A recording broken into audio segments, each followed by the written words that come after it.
ಕಳೆದ ಹಲವು ದಿನಗಳಿಂದ ಸುಡು ಬಿಸಿಲಿನಲ್ಲಿ ಬೆಂದು ಹೋಗಿದ್ದ ಸಿಲಿಕಾನ್ ಸಿಟಿ ಬೆಂಗಳೂರಿಗೆ ಇದೀಗ ನೆಮ್ಮದಿಯ ಸುದ್ದಿ ಸಿಕ್ಕಿದೆ.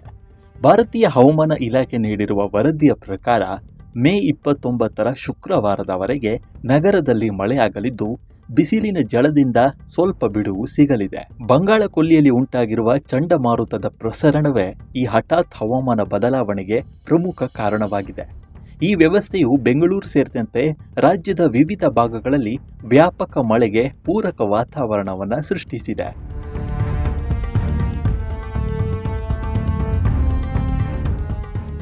ಐಎಂಡಿ ಅಧಿಕಾರಿಗಳ ಪ್ರಕಾರ ಇಡೀ ವಾರ ನಗರದಾದ್ಯಂತ ಗುಡುಗು ಮತ್ತು ಮಿಂಚಿನ ಸಹಿತ ಹಗುರದಿಂದ ಮಧ್ಯಮ ಮಳೆಯಾಗಲಿದೆ. ಈ ಮುನ್ಸೂಚನೆಯ ಹಿನ್ನೆಲೆಯಲ್ಲಿ ನಗರಕ್ಕೆ ಹಳದಿ ಎಚ್ಚರಿಕೆಯನ್ನು ನೀಡಲಾಗಿದೆ. ಸೋಮವಾರ ಮಧ್ಯಾಹ್ನದಿಂದಲೇ ನಗರದಲ್ಲಿ ಮೋಡ ಕವಿದ ವಾತಾವರಣ ಕಂಡುಬಂದಿದೆ. ಗಂಟೆಗೆ 40ರಿಂದ 50 ಕಿಲೋಮೀಟರ್ ವೇಗದಲ್ಲಿ ಬಲವಾದ ಗಾಳಿ ಬೀಸುವ ಸಾಧ್ಯತೆ ಇದೆ. ಈ ಹಿಂದೆ ಸರಾಸರಿ 34 ಡಿಗ್ರಿ ಸೆಲ್ಸಿಯಸ್ ಇದ್ದ ಗರಿಷ್ಠ ತಾಪಮಾನ ಇದೀಗ 32 ಡಿಗ್ರಿ ಸೆಲ್ಸಿಯಸ್ಗೆ ಇಳಿಕೆಯಾಗಿದೆ.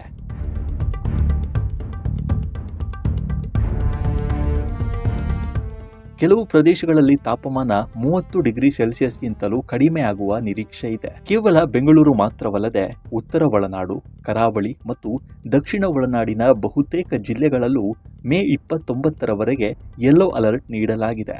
ದಕ್ಷಿಣ ಬಿಹಾರದಿಂದ ಆಂಧ್ರ ಪ್ರದೇಶದವರೆಗೆ ವಿಸ್ತರಿಸಿರುವ ಉತ್ತರ ದಕ್ಷಿಣ ವಾಯುಭಾರ ಕುಸಿತವು ಕರ್ನಾಟಕದ ಹವಾಮಾನ ಮೇಲೆ ನೇರ ಪರಿಣಾಮ ಬೀರಿದೆ.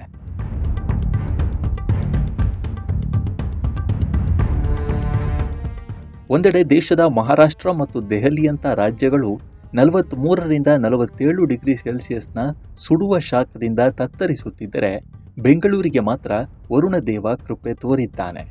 ಆದಾಗ್ಯೂ ಮಳೆಯ ಸಂದರ್ಭದಲ್ಲಿ ಗಾಳಿ ಮತ್ತು ಮಿಂಚಿನ ವೇಗ ಹೆಚ್ಚಿರುವ ಸಾಧ್ಯತೆ ಇರುವುದರಿಂದ ನಾಗರಿಕರು ಎಚ್ಚರಿಕೆಯಿಂದ ಇರುವಂತೆ ಸೂಚಿಸಲಾಗಿದೆ. ಒಟ್ಟಿನಲ್ಲಿ ಈ ವಾರ ಬೆಂಗಳೂರಿನಲ್ಲಿ ವಾತಾವರಣ ಹಿತಕರವಾಗಿರಲಿದ್ದು, ನಗರವಾಸಿಗಳು ಬಿಸಿಲಿನಿಂದ ಉಸಿರಾಡಬಹುದಾಗಿದೆ. ಕಾಸರಗೋಡು ಸೇರಿದಂತೆ ರಾಜ್ಯದ ಕರಾವಳಿ ಜಿಲ್ಲೆಗಳಲ್ಲಿ ಕೆಲವು ಭಾಗಗಳಲ್ಲಿ ಈಗಾಗಲೇ ಮಳೆಯಾಗಿದ್ದು, ಇನ್ನು ಹಗಲು ಮೋಡದ ವಾತಾವರಣ, ಸಂಜೆ ರಾತ್ರಿ ಅಲ್ಲಲ್ಲಿ ಮಳೆಯ ಮುನ್ಸೂಚನೆ ಇದೆ.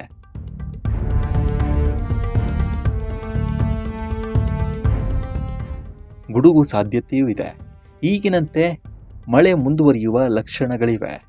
ರಾಜ್ಯದ ಉತ್ತರ ಒಳನಾಡಿನ ಬಹುತೇಕ ಜಿಲ್ಲೆಗಳಲ್ಲಿ ಉತ್ತಮ ಮಳೆಯಾಗಿದ್ದು, ಇವತ್ತು ಸಹ ಸಂಜೆ ರಾತ್ರಿ ಉತ್ತರ ಒಳನಾಡಿನ ಬಹುತೇಕ ಜಿಲ್ಲೆಗಳಲ್ಲಿ ಗುಡುಗು ಸಹಿತ ಮಳೆಯಾಗುವ ಮುನ್ಸೂಚನೆ ಇದೆ. ಈಗಿನಂತೆ ರಾಜ್ಯದ ಉತ್ತರ ಒಳನಾಡು ಜಿಲ್ಲೆಗಳಲ್ಲಿ ಮುಂದಿನ 2 ಅಥವಾ 3 ದಿನಗಳ ಕಾಲ ಮಳೆ ಮುಂದುವರಿಯುವ ಸಾಧ್ಯತೆಗಳಿವೆ. ರಾಜ್ಯದ ದಕ್ಷಿಣ ಒಳನಾಡಿನ ಜಿಲ್ಲೆಗಳಲ್ಲಿ ನಿನ್ನೆ ಮಳೆಯ ಮುನ್ಸೂಚನೆ ಇದ್ದರೂ ಪ್ರಮಾಣ ಕಡಿಮೆ ಇತ್ತು. ಇವತ್ತು ಸಹ ದಕ್ಷಿಣ ಒಳನಾಡಿನ ಬಹುತೇಕ ಜಿಲ್ಲೆಗಳಲ್ಲಿ ಸಂಜೆ ರಾತ್ರಿ ಗುಡುಗು ಸಹಿತ ಮಳೆಯ ಮುನ್ಸೂಚನೆ ಇದೆ. ಈಗಿನಂತೆ ರಾಜ್ಯದ ದಕ್ಷಿಣ ಒಳನಾಡು ಜಿಲ್ಲೆಗಳಲ್ಲಿ ಮುಂದಿನ 2 ಅಥವಾ 3 ದಿನಗಳ ಕಾಲ ಮಳೆ ಮುಂದುವರಿಯುವ ಲಕ್ಷಣಗಳಿವೆ.